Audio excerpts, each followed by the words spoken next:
Hello and welcome to Pickleball Therapy, the podcast dedicated to your pickleball improvement. A happy 2025 to you. I hope you enjoyed 2024. Not everything can be perfect all the time, but I hope you had a generally good 2024, or at least a perspective on 2024 that makes you appreciate just having it, right? I mean, there is something to be said for just enjoying the ability to be here, ability to experience, ability to have it. That's a deeper conversation than directly deeper, I guess. I mean, we do approach that in this podcast incidentally from time to time, these kind of ideas, but that may be for another podcast where we get into the depth of that sort of thing. But in any event, I hope that you had a good 2024 and are looking forward to a 2025, right? Which is the year that we will be passing through, coming up. Actually, we're already passing through, right? We already started. So by the time you listen to this podcast. So anyway, so I hope you had a nice one, and I hope you have a good year in 2025. This podcast, I want to talk about your journey. The folks at the Better Pickleball coaching team said, "Hey, we need a piece on the journey." And I said, all right, let's do it. So I prepared a written piece, and then I said, you know what, let's have that as part of the podcast. I think it's helpful to how we approach our steps along the way and how we deal with maybe the frustration that sets in sometimes when we're not getting to where we want to get to as fast as we'd like to get there. And then in the riff, I'm going to talk about a piece of the game that I think merits your attention in 2025 if you want to continue to grow as a pickleball player and play pickleball at its highest level possible. And when I say highest level, it doesn't mean necessarily pro level, even though if you want to do that, that's fine. But it just means that you're playing it in the way that is the highest way of playing our sport based on how the sport is constructed, based on its framework. As we get into the podcast, I want to mention to you that we have an event coming up on January 16th. That's going to be a really fun live event. We're going to give you things that you can do right now, including off court. That's an important detail, meaning, if you're somewhere in the north or you just don't have access to courts right now for whatever reason, these activities that we're going to share with you are activities that you can do off court. And then when you get on court, you're going to be like, what happened? How did I get so much better off court? You'll be surprised at how much you can actually do. But it's this idea of like 10 minutes a day to a better pickleball player. And we're going to work on that on January 16th at our live event. So make sure you join us for that. And then the live event also includes access to materials post-event that you'll be able to access to put in the work so that you get the benefits of the knowledge that you gain on January 16th. So make sure you're on the lookout for that. All right, let's dive into the main subject of today. And what I want to talk about is your pickleball journey, okay? And the piece that I wrote, I entitled it, Are We There Yet? Now, hearing those words, probably just hearing Are We There Yet? Causes blood pressure to go up a little, right? It's basically like, oh no, what do you mean are we there yet? I mean, I'm already stressing about it. And, it's the common trope, if you will, of kids, asking their parents on a road trip, are we there yet? And the thing about asking, are we there yet, is that it undermines our ability to enjoy and have a more positive experience with the process of going to where we're going. So there's basically three things about it. So one, it undermines our ability to enjoy the growth process. Two, it places undue pressure on us, right? This idea of, are we there yet? Because we believe we're not getting it quickly enough. We're not getting there quickly enough, right? And in any event, it's a flawed premise, as you're going to see, because where exactly are you going? And what we want to do is as we think about our progress journey, our traveling through pickleball as players and hopefully seeing the game better, playing a little better each day, each month, each year, avoiding this potentially being held back by this "are we there yet" kind of mentality that can definitely creep in, and it's very natural as humans, right? We want the end result, but understanding that the end result really isn't a thing will help us avoid it. Avoid the downsides of asking this question. And when you think about it, it's basically when you think about your journey through pickleball, it's not like there's these waypoints along the way that will be these repositories of happiness for you, and then between the waypoints you should be unhappy or frustrated or upset with improvement because you're not yet at these waypoints. Better to think about the journey itself as worth experiencing and enjoying. And similar to what I said about 2024 at the beginning of this podcast, your journey through pickleball is something to be savored, right? It's something to be to enjoy, not just this like, okay, now I'm hitting this particular shot a little bit better than I was 6 months ago. It's the first time you do it, right? It's the even hitting it, quote unquote, the wrong way, but realizing, oh, now I see what's happening, right? That little moment of clarity that you get, that's the building block for the next block. And then, maybe making contact with the ball a little differently than you had before and going, wow, that feels a little different, but I see what's happening. I feel better about it. Those little moments, right? As we journey down this path towards growth, or not towards growth. I say even when I say it, right? I just said journey down the path towards growth. That's not correct. We're journeying down the path of growth. Okay, so it's not toward something, it's of. It's the process itself that we want to be able to enjoy. And we want to be able to enjoy it. I would say it's a more fulfilling experience to be in a position to enjoy those steps along the way, and not just waiting for the magic line to be crossed so that we can then at that point go, oh, okay, now I've gotten there. Now I have my 5 minutes of happiness. Because here's the thing. There really is nowhere to arrive at. And here's the best way to really hone this in for you, to wrap your arms around it. All right, so you are currently at a certain place as a player, and just take a minute to imagine yourself as the player who you want to be. Okay, so picture this player in the future. Could be a 6 months from now player, could be a 6 year from now player, however long you want to do it, right? And however much you want to add to yourself as a player. Picture that player for a moment. Right, what does that player look like? How does that player hit the ball? How does that player make decisions on the court? How does that player anticipate, see the opposition? All the characteristics that you want to impart to that future you, that is the idealized version of you. I'm going to have a sip of coffee while you're thinking about it, because I think take a minute to think about it. Place yourself in the future you and who you want to be as a pickleball player.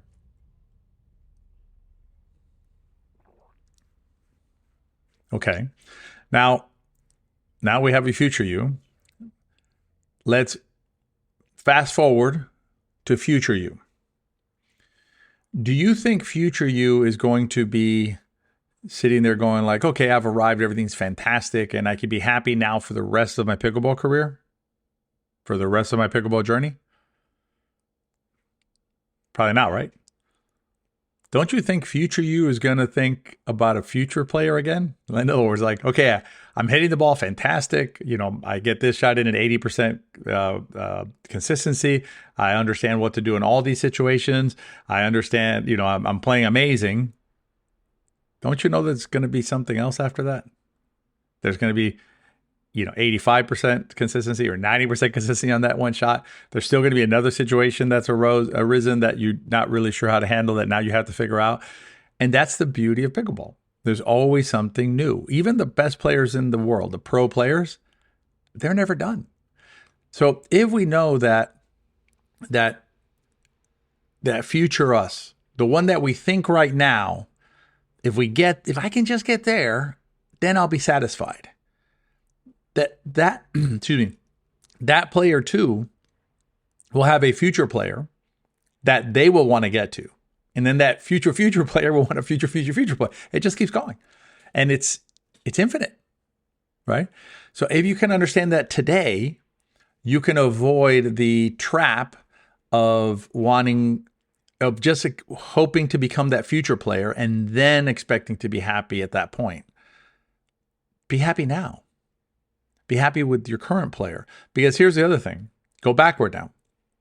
So perhaps you're not satisfied with where you're at right now as a player. And there's nothing wrong with, let's change the word satisfied in a second, but there's nothing wrong with wanting to continue to grow, right? To knowing that there's more and I would like to continue to grow. That's fantastic, right? That's what keeps us going. That's perhaps the reason why we even exist on the planet, right? Arguably, it's just to do that.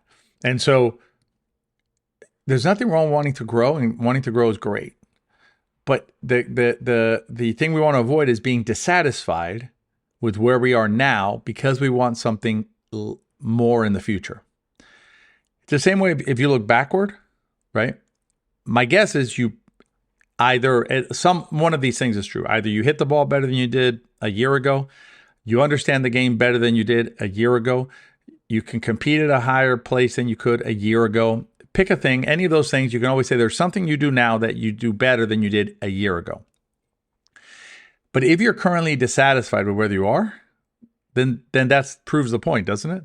Because a year ago, you wanted to be where you are now, and then you'd be happy. But you're where you are now, and you're still waiting for the next iteration of yourself to be happy. Well, that doesn't make any sense. And it robs you of the joy. It robs you of the happiness you can gain from those moments as you go along, from those small experiences that you have, some good, some not great, as you go along. It robs you of the ability to just laugh at yourself when you go out there and you're working on something and you're just like, oh my God, I can't get this serve in. No matter what I'm doing, I can't get it in. That's going to happen sometimes. You got to be able to laugh at it and just go, oh my God, that's just, okay, that's silly, but that's just part of being a human being, and just enjoying those moments that pickleball gifts you, right? That pickleball has for you. And it's just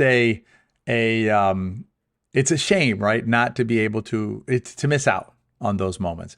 And the metaphor / analogy that I use in the piece I wrote is, you're in the car with you're the adults in the car with children, and the children keep asking, are we there yet every 2 minutes? Are we there yet? Are we there yet? Are we there yet? Again and again and again. And you're driving through beautiful your countryside, right? Beautiful landscapes and barns, and just picture whatever you like right outside the window of the car.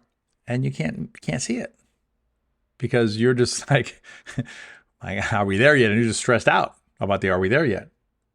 So don't be that little kid to yourself, right? Don't be in the back of your brain going like, how come I can't get there? Why am I not there yet? What's going on? I need to get there. There's not a race. There's no timer. And there's no magic place to get to, because when you get there, there's going to be another magic place to get to and another magic place to get to. So once you understand that, you go, you know what? It doesn't make sense for me to ask myself, am I there yet? For me to stress myself out about something that I should otherwise be enjoying, about something that I love to do, i.e., play pickleball, hit balls, enjoy the game, grow as a player, all those things. Embrace those and enjoy those, and understand that your journey as a pickleball player is as long as you choose it to be. You are in charge of how much you want to grow as a pickleball player, because pickleball will always have something to teach you. You will never exhaust it. I mentioned this earlier, not even the pros exhaust it. The best players on the planet have not exhausted pickleball. Nobody has. And that's a beauty of sport, of any sport, is we can always continue to grow, always continue to push ourselves and our understanding and our ability to perform in the sport of our choosing, which in our case is pickleball. So embrace the infinity of your journey and try and avoid to pester yourself with the, are we there yet, in the back of your mind again and again and again. Infinite, embrace it, and enjoy every moment. All right, in the riff, I'm going to give you an area of the game that I highly recommend that you spend some time on in 2025. You don't have to do it all the time if you don't want to. It's your choice, but I can tell you that it's from a playing pickleball, and I'm going to use the term IQ here, but yeah, I'm going to use it. But from playing pickleball at a high pickleball IQ level, it is going to pay huge dividends for you if you decide to add that to your repertoire in 2025 as your focus. As we dive into the riff, please consider your paddle and equipment and pickleball items, using Pickleball Central as your primary resource for those items. We have partnered up with Pickleball Central. We've known Pickleball Central for years. They're a fantastic provider. They're number one for a reason. And you also get to support this podcast as well as our other content efforts to share with you knowledge about pickleball. So if you go to betterpickleball.com and just click on the resources tab, you'll get the most recent code that we have. And if there's an applicable discount, you'll get it. There's no reason not to type it in. So you type it in, get your discount if it applies. And by using the link, Pickleball Central will know that we sent you to them. So appreciate you doing that. All right. Now that we're in the riff, I want to talk to you about one area of the game that you should at least consider adding to your work or to your improvement process in 2025, and that is the soft game. I mentioned it in a couple of things that I've written recently, but basically there's a lot of noise out there. There's a lot of, you can't get away from this idea that the soft game is dead. Right. That's what you keep on hearing, and frankly, to be fair, we do expect that the game will continue to get harder, meaning there's going to be players trying to do more with hard shots because of paddle technology and things like that. That's going to happen. That does not translate to the soft game is dead. Right. They're two entirely different, not entirely different, but they're two sides of the coin, if you will. There's the hard game. The hard game is going to continue to get harder. That does not mean the soft game is not valuable and useful as a tool when you're playing. And when you think about pickleball, I've been watching some padel lately. Padel is the sport where you play inside the four glass walls, kind of like a tennis with four glass walls. This ball's a little bit mushier, but they have a strategy they use for lobbing. They use a lot of lobbing in padel. And the reason they use lobbing is they don't have a non-volley zone. So the players can stand like right at the net. Their belly buttons can be almost like touching the net, right? They're just standing there waiting to smash balls. So they use lobs to push those players back, and then they come in, and it's kind of the seesaw back and forth to see who can control the front. Pickleball, however, has a non-volley zone, right? And that is the most relevant feature of the construction of our game. It's the non-volley zone. If we did not have a non-volley zone, we would play an entirely different game. We would never talk about dinking.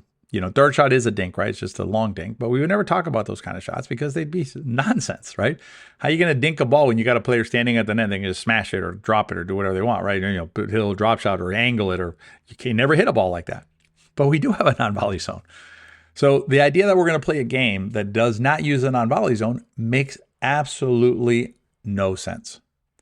So in 2025, I highly encourage you to look at the soft game part of your overall game and consider adding that into your game or working on it more if you haven't worked on it in a while.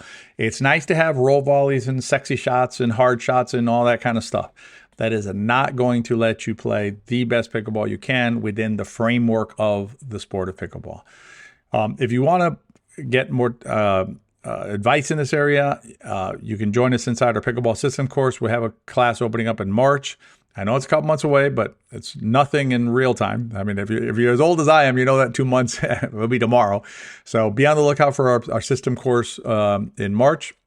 And then in the meantime, the Better Pickleball Academy will get you started down that path as well, albeit without the depth of the system. It's just a different type of experience, the system being a year-long course, like for reels, and the academy being more like a do-it-yourself, but knowing that the content that you're getting is the highest quality content you can get online for your pickleball knowledge. So you can check those out at betterpickleball.com. Whatever you do not sleep on the soft game in 2025 would be my advice. The more that I study the game, the more that I think about the game, and the more that I teach the game, the more apparent it is to me that the soft game is the central feature of our game and continues to be the most reductive form of our game. If you were gonna play any part of our game at its highest level, it would be the soft game. Just watch the pros. That's what they do. All right. That is this week's podcast and the first podcast of 2025. I hope you enjoyed it. If you enjoyed it, as always, consider rating and reviewing it. and share it with your friends. Remember, if you enjoyed this podcast, they probably will too. To a great 2025, because it will be. Why? Because we'll be in it, just experiencing it. Be well, and I'll see you next week.